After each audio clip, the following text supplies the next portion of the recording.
एका चौरसाकृती मैदानाचे क्षेत्रफळ 196 चौरस मीटर असून मैदानास 2 पदरी तारेचे कुंपण करायचे आहे, तर किती मीटर तार लागेल?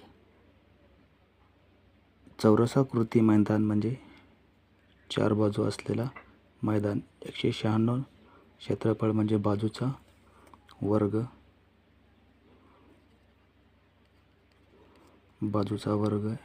196 कोणाचा वर्ग 14चा च्या जागी 14 लिहा. 2 पदरी तारेचे कुंपण म्हणजे 2 झाले आकडे तयार.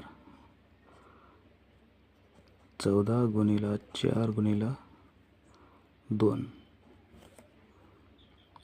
करा आता गुणाकार. 14 गुणिले 2 बरोबर 56.